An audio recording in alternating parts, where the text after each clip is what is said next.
Hello everyone and welcome to 4KB Shorts. Let's play System Shock 1, the first System Shock, the DOS version, yeah! CD enhanced version of course. This is actually a slightly different version because this is what's called System Shock Portable. I haven't really played the portable version. What this is somebody has decided to basically scram it all together into one teeny tiny file, and then they modded the hell out of it to make it better.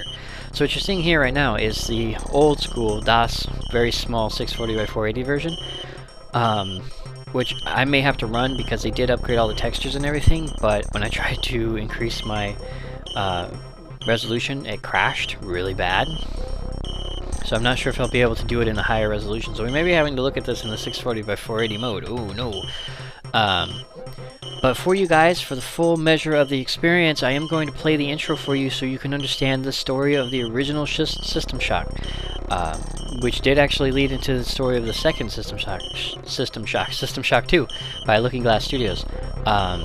This is also by Looking Glass, but it's like called Orion something back then. But anyway, point being is I'm going to play the intro for you. It's going to be about 2 minutes, I think, and then we'll get right into the game, I swear, because I love this game. This game was like my super all-time favorite. I had a demo for the longest time. I played the demo over and over and over and over and over again, and then one day, at this place in California, one year, when I was in high school, I found this in a bargain bin. The whole thing in the bargain bin for $5, and I was like, greatest day ever. And I still have the copy, and it's actually sitting on the floor right in front of me. But I downloaded this version because my CD DVD-ROM is still not working. But yeah, so intro first, and then we'll get right into this totally awesome game. So here we go.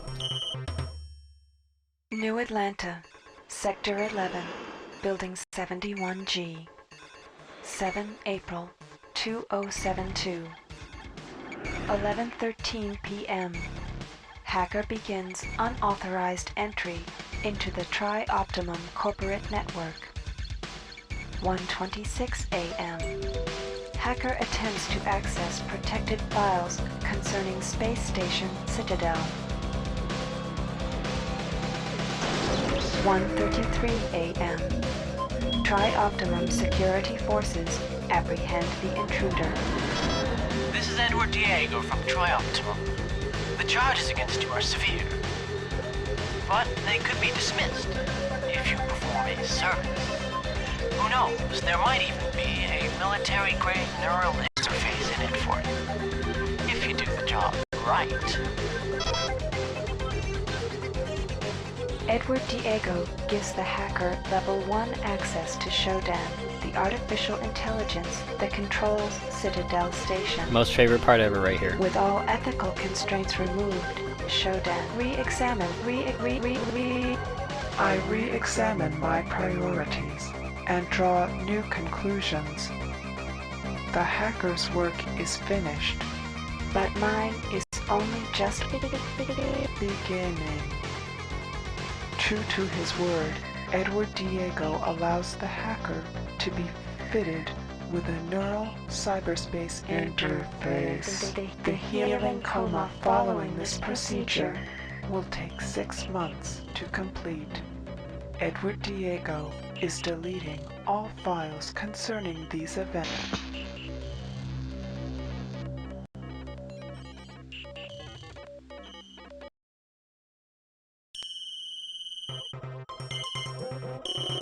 Okay, so that was the intro. I know I only said one thing, but that's okay because it's, you know, that's the only thing I wanted to say. Now, this is one of the things that made the game awesome, is configuration.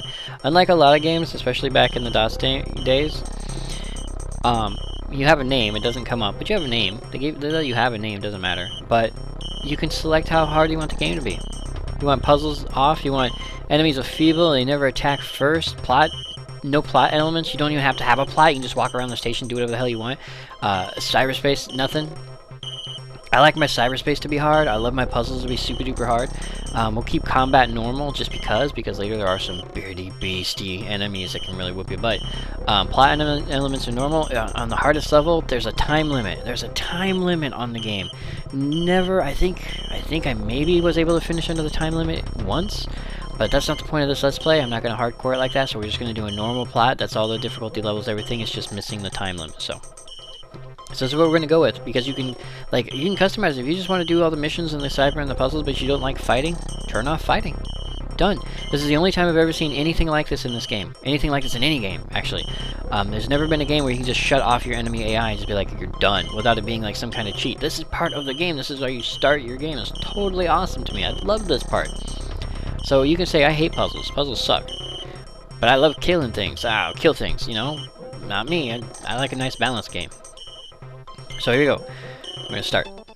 Here's our tutorial. Yeah, this is back in the day before tutorials were long-winded cutscenes where you were only allowed to do what they were telling you to, and you had to run through like gauntlets and stuff. This is it. They just pointed all the crap out on your screen. They said, here's where you click stuff, here's where you do stuff, this is what you do, here you go, and you're done.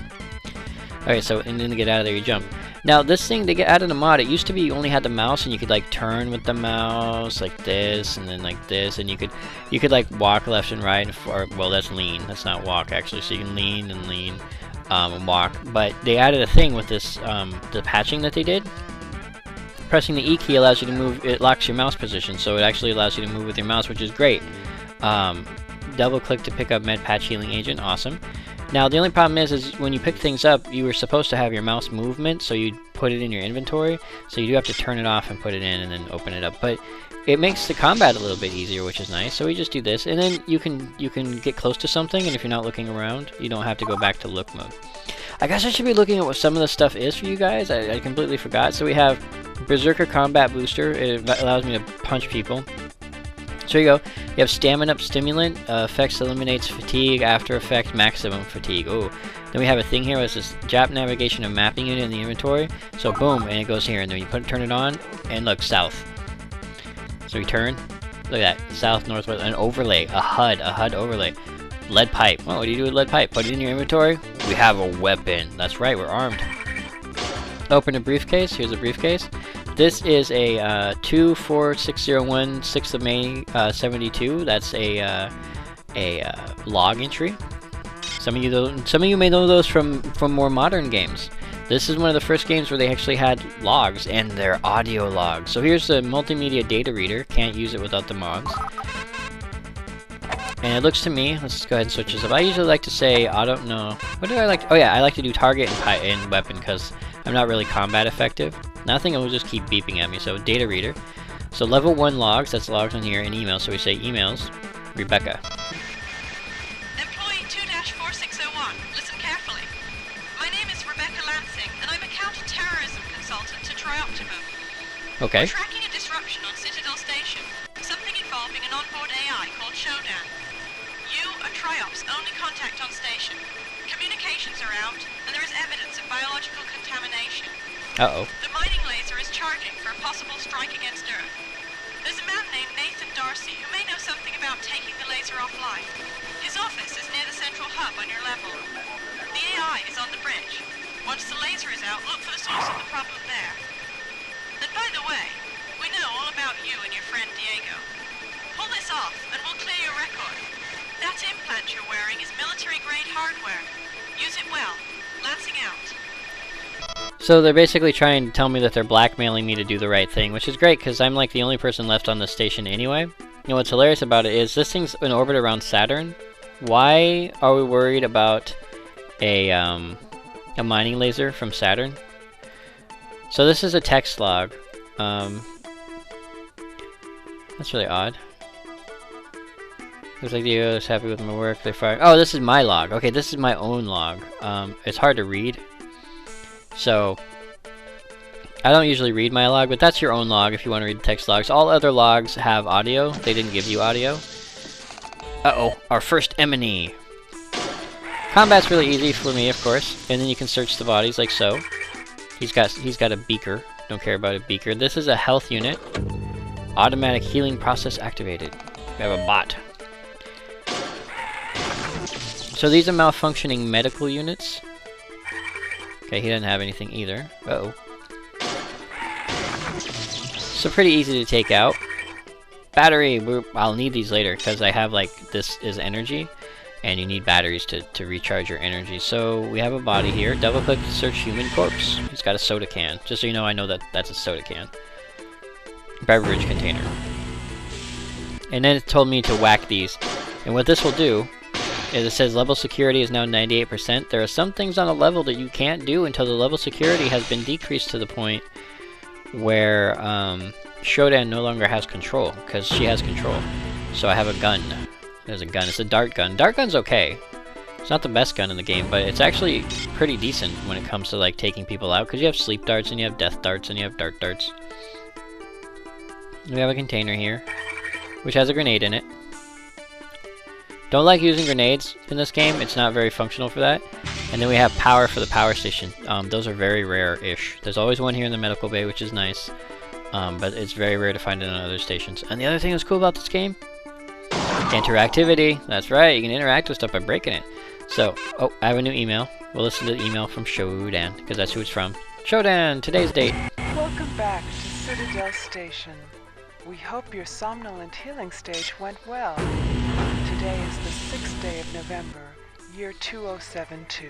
Good year. You are currently in the healing suites located on the first level. Level 2 contains the research laboratories. 3 houses the Department of Maintenance, and the storage cells are on level 4. The flight deck is on level 5. Level 6 holds crew facilities and executive suites, and level 7 is systems engineering. Level 8 houses the Department of Security.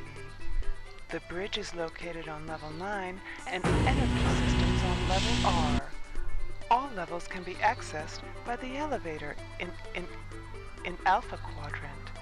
We hope you have a pleasant stay on Citadel Station. So that's your first indication that Shodan's kind of losing it, because she sent you a standard email, but it's not really standard.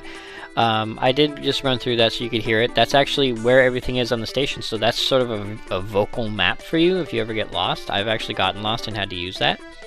So here's our first puzzle. We have a keypad panel. Uh-oh, we need a code. Where do we get our code? Well, we can go down here and we say, logs, right? So we have our log and we have this. Shodan security is closing down on us. The elevators are frozen. Myra keeps saying that it's the cameras and the medical CPU core, that Shodan's using these to hold onto the level. Yep. That's all fine, but I don't really see how it helps. The thing is everywhere. Oh, wait. I think I know where that code is. It's here, right? Wow, it's been so long. I gotta remember where the code's at. 451. Here it is. Yeah, like I can even read that, right? Been so long since I've had to read it. Uh-oh, our first enemy. It's a mutant. So you actually don't really run into real people. Very helpful. Medis are very helpful. Yeah, you really don't run into real people. Mostly you run into mutants. Very important to know that. Yeah, bust it. Group access level 1 required, so you need keys. The other thing you can do is you can pick up everything. You may not need it, but you can pick it up, and you have limited inventory. So this has like RPG written all over it, but at the same time, not really. You know, it's totally awesome to me. I don't know. It's hard for me to explain, mostly because this is one of those few games in DOS that I grew up with that I actually enjoyed, where other people were like, I was playing this game, and I'm like, I'm playing this game, and they're like, what the hell is that? So here's a group access card. So I've gained group access 1. But this was my game of choice. This is the game I wanted to play. This is the game I always loved, personally. Logs, here you go. Gunther was killed today. Oh, poor Gunther. I can't let myself think about it. I think I understand how Shodan is doing.